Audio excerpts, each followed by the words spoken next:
Hey everyone, Dave here with some thoughts on a couple of other knives for you guys. Tonight we're going to take a look at a couple of premium Spyderco offerings. These are two great knives. They're excellent knives that you can just put in your pocket, clip to your pocket, and forget about. They're so light, they're so slim, so ergonomically perfect, if you will, that they're just really a pleasure to have and to use. We're going to be taking a look at the Spyderco Sage and the Spyderco Native. Both of these knives feature carbon fiber scales, and that's really about where the similarities end. They both feature high-grade steels, S30V in the Sage, and VG10 on the Native. Taking a look at the Native, one of the things you'll notice first off is it offers clip carry in all four positions: tip up, tip down, left side, right side carry. So no matter how you want to carry it, it's very adaptable, very versatile. Also features a lanyard hole, and this is one of the things that I will take a little bit of a poke at, in the sense that it's featured very deep into the handle.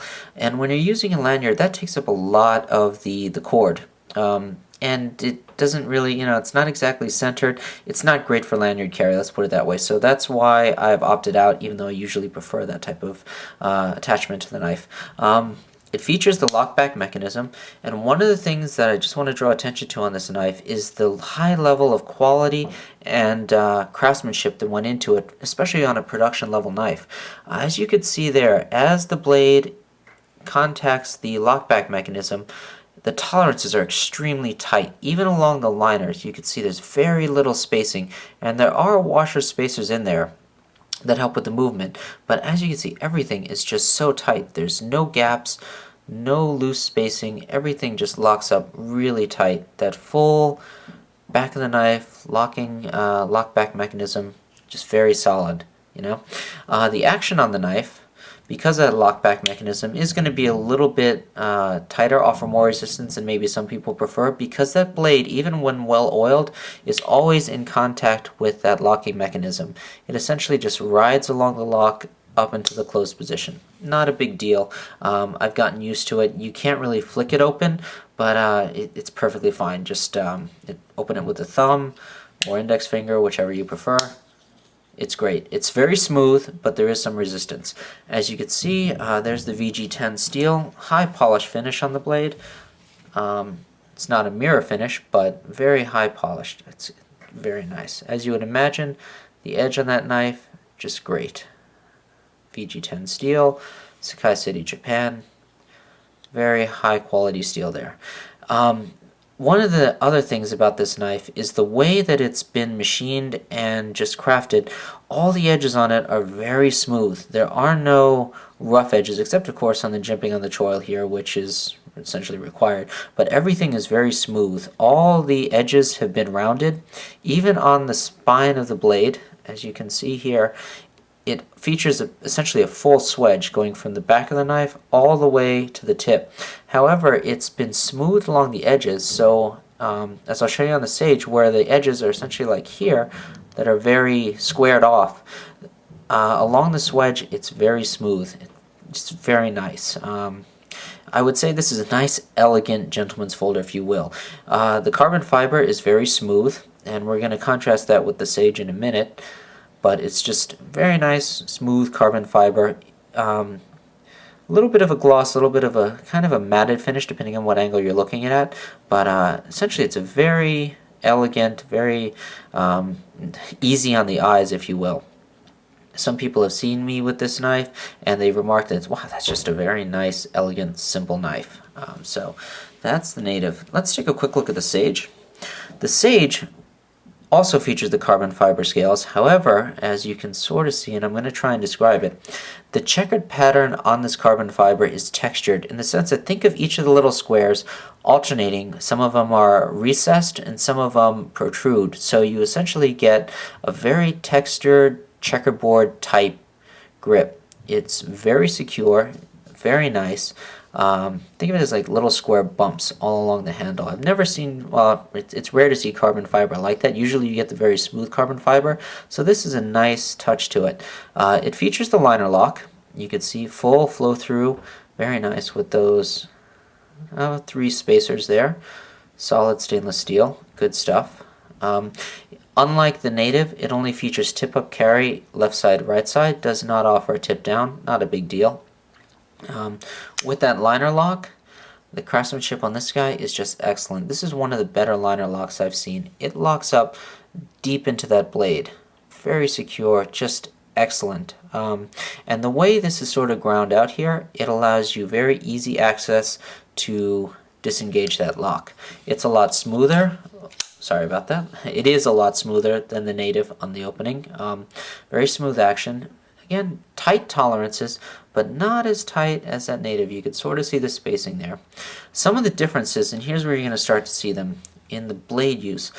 If you look at the Sage, the blade essentially sort of has this thumb ramp up into it, and the blade itself rides above the handle. It's pretty common on a lot of Spydercos, as you would notice. Both of them feature that choil hole, the choil area. The native, however, is essentially flat on top. I don't know what you would call this, but it's very flat on the profile. The blade never extends past the handle. Essentially, it's almost, if you can see here, if you drew an outline along it, it's symmetrical. Essentially where it's just a nice smooth arc. Very ergonomically comfortable.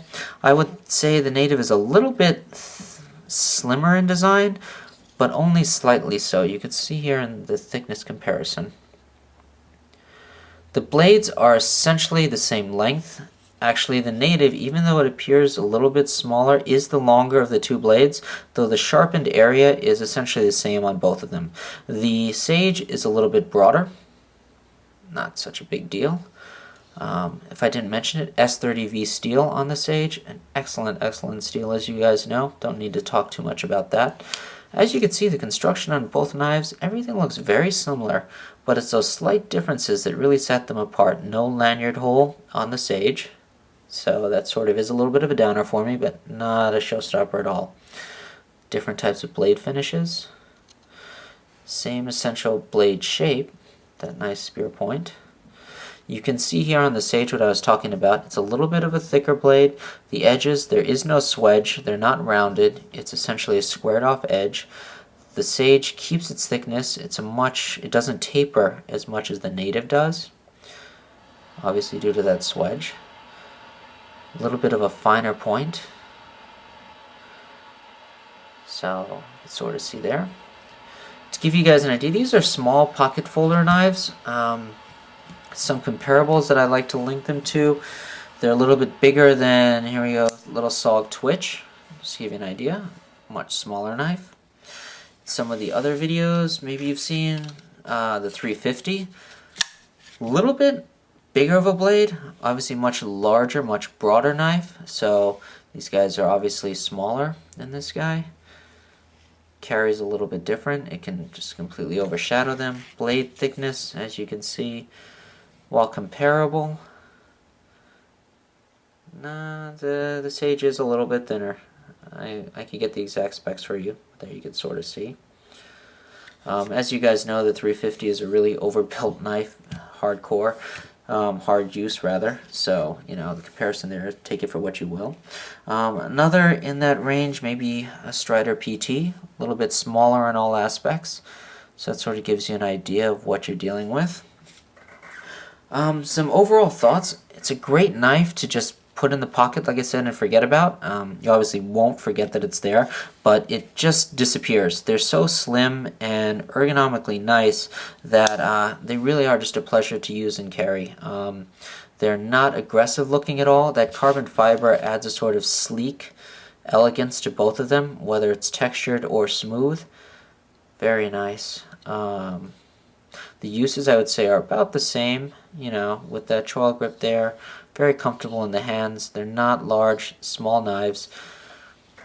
Great for, you know, you can imagine what type of tasks you would put them to.